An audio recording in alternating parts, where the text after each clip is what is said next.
Bucha, Ukraine. It was cold when Russian soldiers came for Oleg Abramov, his wife said, so they killed him after taking his sweater. A few days after the invasion of Ukraine, Irina Abramova, 42, was with Oleg and her father in their house in the town of Bucha near the capital, Kiev, when the soldiers threw a grenade through a window, she said. Still wearing slippers, the three ran into the cold to escape the fire.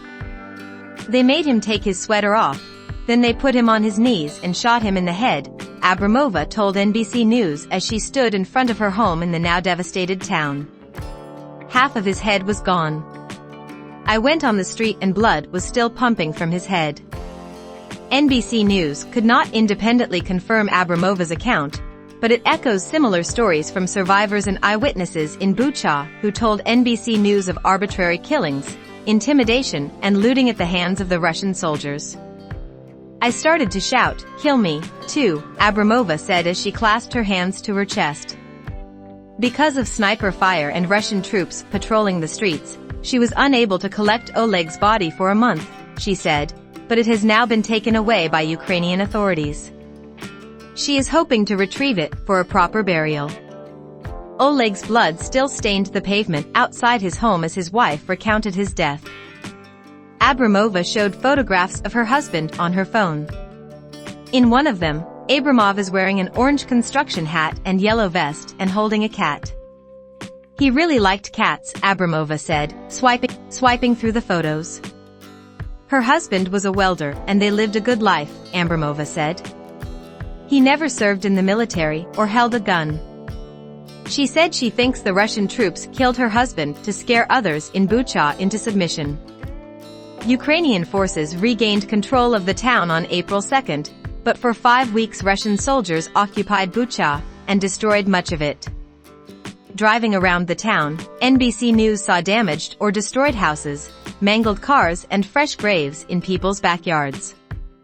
Images that emerged from the town's streets and homes after the Russian retreat have shocked the world. Some photographs show bodies in civilian clothes lying on blood-stained pavements, some with their hands tied behind their backs.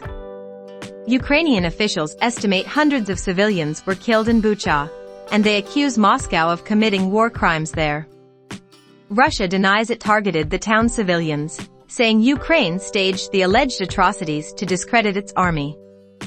While they were in control of the town, Russian soldiers went apartment to apartment, mostly searching for young men, she said.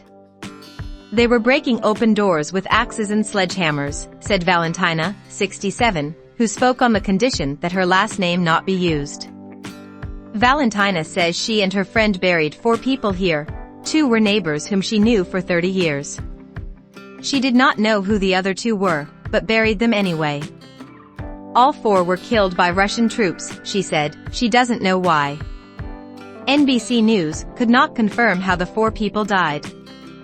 She pointed to handwritten signs hanging on front doors that said innocent civilians lived inside. Peaceful people lived through hell here, she said. I don't have any more tears left. My soul hurts. A few feet away was a fresh grave with a green cross and a pink scarf tied around it. Please don't let this happen again, Valentina said, her voice quivering. Amid the pain, shock and desolation in Bucha, one question emerges over and over: why the brutality from a people so close to Ukraine? I always thought that they were our brothers, Abramova said. They said they wouldn't target civilians. I don't know what to say, I am half Russian myself. She added, they said, we are Russians, we came to liberate you. Richard Engel and Mark Smith reported from Bucha, and Julia Talmason from London.